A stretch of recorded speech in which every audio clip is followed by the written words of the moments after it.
पंतप्रधान मोदींना पत्र लिहिलेलं आहे. शस्त्रसंधी झालेली आहे. हा जल्लोष जो होतोय भारतामध्ये तो कुठेतरी मनाला वेदनादायी आहे असं त्यांचं म्हणणं आहे. याबाबत मला असं वाटतं की हा जल्लोष नाही आहे. तिरंगा यात्रा काढून, तिरंगा रॅली काढून अख्खा देश हा सैनिकांसोबत आहे. सैनिकांनी केलेली कर्तबगार कामगिरी यांना आम्ही मानवंदना देतोय आणि त्याच्यासाठी सैनिकांचं मनोबल वाढवण्यासाठी सैनिकांमध्ये आहे ती ऊर्जा दृढ करण्यासाठी किंवा वृद्धिंगत करण्यासाठी जर नागरिकांनी रस्त्यावर येऊन त्यांना मानवंदना देण्याचा जर निर्णय घेतला त्याच्यामध्ये कुठेही गैर नाही. कुठेही जल्लोष म्हणून हा कार्यक्रम होत नाही. हा तिरंगा रॅली म्हणून कार्यक्रम होतो आणि तिरंगा रॅली हातात तिरंगा घेऊन नागरिकांना कुठेही जाण्याचा अधिकार आहे. त्याच्यामुळं जल्लोष हा शब्दप्रयोग करण्यापेक्षा ही जी रॅली आहे त्या रॅलीकडे सकारात्मक दृष्ट्या आपण बघितलं पाहिजे. ऑपरेशन सिंदूर हे अजून थांबलेलं नाही असं स्वतः राजनाथ सिंह साहेबांनी सांगितलेलं असल्यामुळं जर तुम्ही आमच्यावर दहशतवादी हल्ला कराल तर त्याला आम्ही युद्ध मानू असं धाडस करणारे आपले नरेंद्र मोदी साहेब आहेत. त्याच्यामुळं मला असं वाटतं की तिरंगा यात्रा ही सैन्याचं मनोबल उंचवण्यासाठी केलेली एक विधायक यात्रा आहे. महापालिका निवडणुकीसंदर्भात उभाटाने काही पदाधिकारी नेमले. महापालिकेच्या निवडणुकीमध्ये जबाबदारी दिली. मिशन महापालिका कसं बघतोय एकंदरीत? काय नुसतं बघतोय, बघण्यापलीकडे काय करणार आता सांगा. कोण पदाधिकारी आहेत, कोण पदाधिकारी ते निवडणुकीपर्यंत किती तिकडे राहतील, जबाबदारी दिलेले किती इकडे येतील हे जर बघतोय. आणि कितीही पदाधिकारी नेमले तरी मी दाव्यानिशी सांगतो की स्थानिक स्वराज्य संस्थांच्या निवडणुका ज्यावेळी होतील ते मुंबई महानगरपालिकेपासून महाराष्ट्रातल्या सगळ्या नगरपालिका थेट रत्नागिरीपर्यंतच्या या सगळ्या महायुतीने जिंकलेल्या आपल्याला दिसतील. काल रायगडमध्ये तटकरींनी गोगावलेंची नक्कल केली. रुमाल आता खांद्यावर रुमाल टाकून हात जोडून पण भरत शेठ गोगावलेंचा रुमाल खांद्यावर नसतो. भरत शेठ गोगावलेंचा नॅपकिन हा गेली वर्षानुवर्ष काखेत असतो. त्याच्यामुळे मला असं वाटत नाही की त्यांनी भरत गोगावले साहेबांची नक्कल केली. आता मला शोधावं लागेल की खांद्यावर नॅपकिन टाकणारा नेता कोण आहे. रायगडचं पालकमंत्रीपद आपल्याकडे होतं. तसं असताना एक अधिकाऱ्यांना आणून तिथे शक्तीवरण करून कुठेतरी शिवसेनेला शिव द्यायचा प्रयत्न आहे. शिवसेना त्या दृष्टीने कसं? भरत शेठ गोगावले हे सर्वसामान्य लोकांचं एक फार मोठं नेतृत्व आहे. भरत शेठ गोगावलेंच्या समोर अनंत अडचणी त्यांच्या 25 वर्षाच्या राजकीय कारकिर्दीमध्ये आल्या तरी देखील ते जिंकलेले आहेत आणि आज त्यांचा एक सहकारी म्हणून त्यांच्याबद्दल मला नितांत अभिमान आहे. एक सर्वसामान्य कुटुंबातला माणूस, कसलीही राजकीय पार्श्वभूमी नसलेला माणूस वंदनीय बाळासाहेबांच्या नेतृत्वामुळं राज्याचा कॅबिनेट मंत्री होतो. मला असं वाटतं हे कोकणातल्या शेतकरी कुटुंबाला अभिमान वाटावा असं नेतृत्व आहे. याच्या पलीकडे मला दुसरं काही सांगायचं नाही. आणि अजून किती निवडणुका जरी झाल्या तरी भरत शेठ गोगावलेच तिथून निवडून येणार ही काळ्या दगडावरची भगवी रेघ आहे.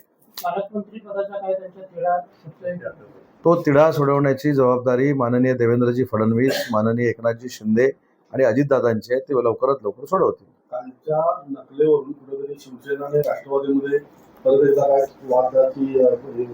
नाही, कसली वादाची?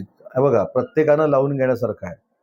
आमचे भरत शेठ कॉन्फिडेंटली आत्मविश्वासानं त्यांचा नॅपकिन आहे तो खांद्यामध्ये ठेवतात आणि काखेमध्ये ठेवतात आणि त्यांची वर्षानुवर्षाची एक वेगळी स्टाईल आहे.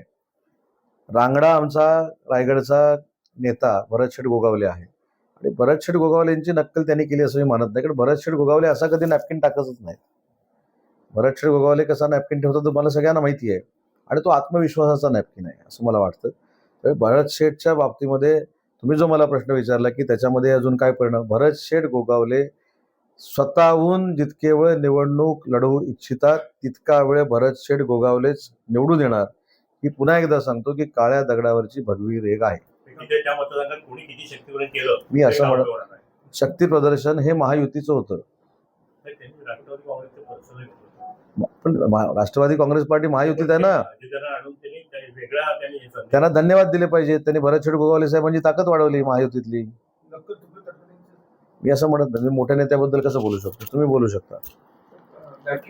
किशोर मोरे साहेब मला असं म्हणाले की राष्ट्रवादी काँग्रेस पार्टीचा मेळावा झाला अजितदादांच्या, हा भरत शेठ गोगावलेंना शह आहे का? नाही, भरत शेठ गोगावलेंची ताकद प्रचंड वाढली ना.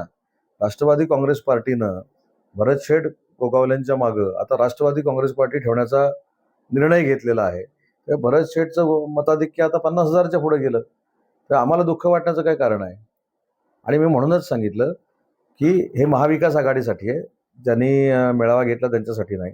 कितीही लोक एकत्र आली, भरत शेठ गोगावलेंच्या विरोधामध्ये कितीही लोक त्यांचा पराभव करण्यासाठी एकत्र आली, तर त्यांचा मित्र म्हणून मी जाहीरपणानं सांगतो की भरत शेठ गोगावलेच निवडून येणार आणि या स्थानिक स्वराज्य संस्था देखील भरत शेठ सांगतील त्याच निवडून येणार.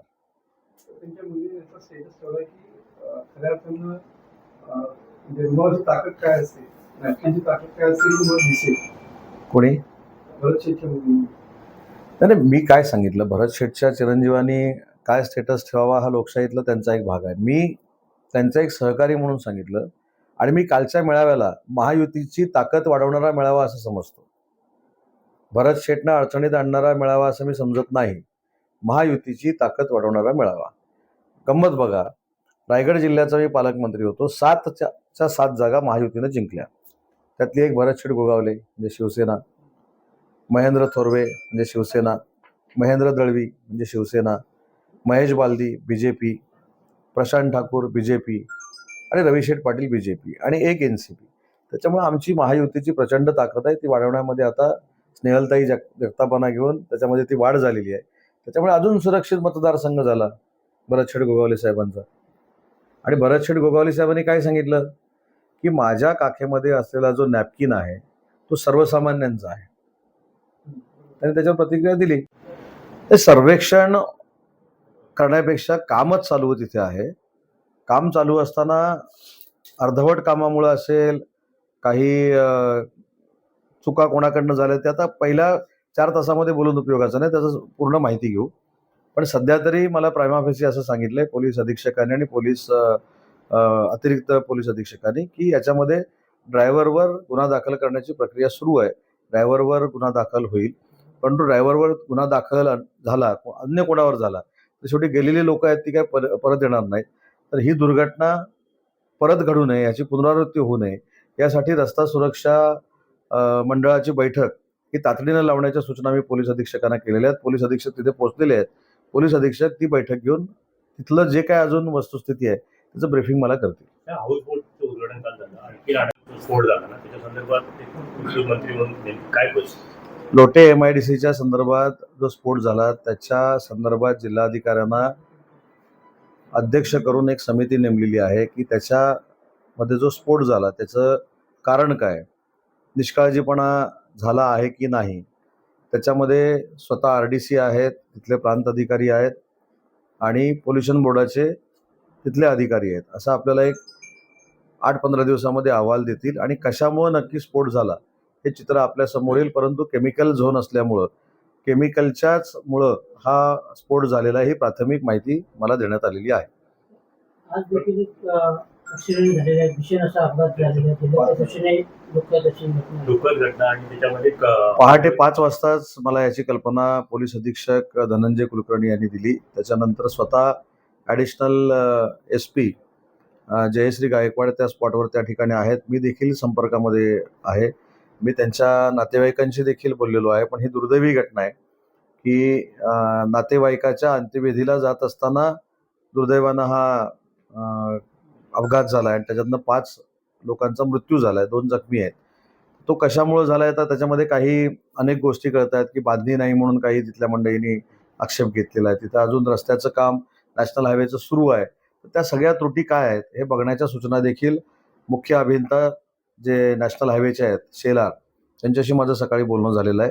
ते देखील स्वतः व्हिजिट करतायत आणि त्याच्यानंतर आपल्याला लक्षात येईल. आता ते लक्षात येऊन किती उपयोग आहे हा तर 5 जण त्याच्यामध्ये गेलेले आहेत. त्याच्यामुळे ही दुर्दैवी घटना आहे.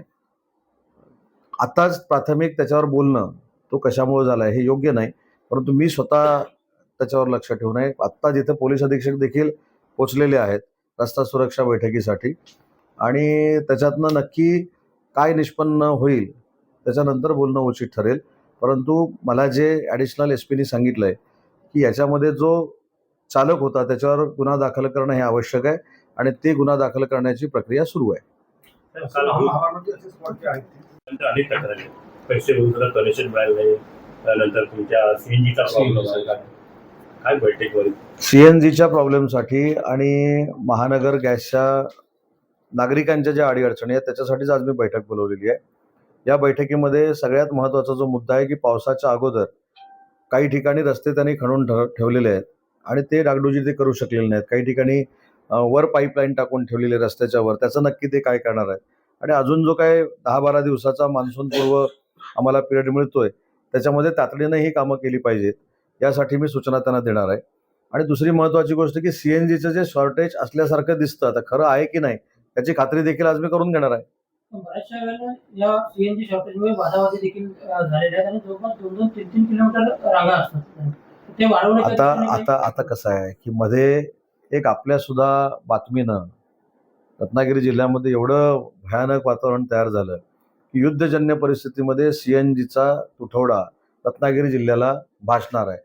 3 किलोमीटर कशाला, 8-8 किलोमीटरची रांग होती. त्यामुळे माझी आपल्याला देखील विनंती आहे की एखाद्या गोष्टीची खात्री केल्याशिवाय जेव्हा आपण असं सोशल मीडियाला टाकतो त्याच्यामधनं देखील लॉ अँड ऑर्डर होते. आणि तो जो लॉ अँड ऑर्डरचा प्रश्न निर्माण झाला तो त्यावेळी झाला. आणि त्यावेळी सोशल मीडियावर बातम्या काय आल्या की युद्ध आता सुरू झालेलं आहे, युद्धामुळे आता सीएनजी फक्त रत्नागिरीचा जो तुटवडा होणार आहे त्याच्यामुळं असं, मग सगळी लोक सोशल मीडियाची बातमी बघून रस्त्यावर आली. आता ते रस्त्यावर आल्यामुळं 10-10 किलोमीटरच्या ज्या रांगा लागल्या त्याला कसं काय सीएनजी पंपवाला देखील गॅस देऊ शकतो. त्याच्यामुळे माझी आपल्याला देखील हात जोडून विनंती आहे की एखादी बातमी खात्री केल्याशिवाय आपण ज्यावेळी सोशल मीडियावर टाकतो त्याचे परिणाम देखील लॉ अँड ऑर्डरमध्ये होतात, याचं देखील भान आपल्या सगळ्यांना असलं पाहिजे. जेवढी मागणी आहे तेवढा पुरवठा होत नाही. म्हणजे ही वस्तुस्थिती आहे. जेवढी मागणी आहे तेवढा पुरवठा होत नाही, ही वस्तुस्थिती निश्चित आहे. परंतु ती 10 किलोमीटर रांगांची नाही, ती 1 किलोमीटर 2 किलोमीटर रांगांपुरती. 2 किलोमीटर स्टेशन वाढवल्यानंतर 1 किलोमीटर तेच स्टेशन गुणिले 3 चाललंय सगळं 1 किलोमीटर. स्टेशन पण त्यावेळी मात्र 7-8 किलोमीटरची रांग लागली. याचं कारण सगळ्यांनाच वाटलं आता दुसऱ्या दिवशी सकाळपासून सीएनजीच संपणार आहे. त्याच्यामुळे असं देखील होऊ नये याची दक्षता. नवीन आणखीन स्टेशन सुरू करण्यासाठी पण त्यांना ते महानगर नाही, आज मी त्यांच्याशी बोलणार आहे, नक्की त्यांची स्ट्रॅटेजी काय आहे. म्हणजे किती कनेक्शनचे पैसे घरगुती जे भरले आणि तुम्ही अजून लोकांना का नाही हे 2 महत्वाच्या गोष्टी आहेत. एक CNG pump CNG connection connection, ह्या 2 पातळीवर आजची बैठक आहे. अशा प्रकारचे काढून पर्यटनाच्या भाट्यामध्ये हाऊसबोट टर्मिनल करता येईल का ही पाहणी आपण करतोय. आणि अजून 5 हाऊसबोट जर बचत गटाच्या माध्यमातून भाट्यामध्ये आल्या तर एक अतिशय निसर्गरम्य पर्यटनाचं ठिकाण हे रत्नागिरीमध्ये होईल. आणि बचत गटाच्या माध्यमातून हाऊसबोट चालवणारा रत्नागिरी जिल्हा हा महाराष्ट्रातला पहिला जिल्हा असेल. जसे आता 2 हाऊसबोट बचत गटच चालवत आहेत. दुपारी महानगर मला माहिती आहे. सुरुवातीला सदस्य नोंदणी संदर्भात तुम्ही मेळावा वगैरे घेतला होता आणि थोडंसं तालुक्यात मागे सदस्य नोंदणी होते म्हणून काही काही पदाधिकाऱ्यांनी काय स्थिती वाढली नाही. तालुक्यामध्ये नोंदणी आमची ग्रामीण भागामध्ये आकडेवारीनिशी देऊ का? 1 मिनिट. ही परिस्थिती आमची देखील आहे. आमच्यामध्ये देखील पार्श्वभूमीला कोण मंत्री नाही, कोण ते सभासद नोंदणीचे जर आकडे दे ना.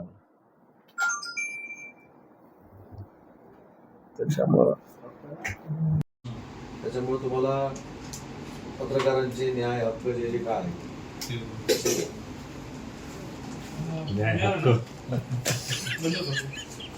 आणि आचारसंहिता शनिवार रविवार 31 आपण कसं केलंय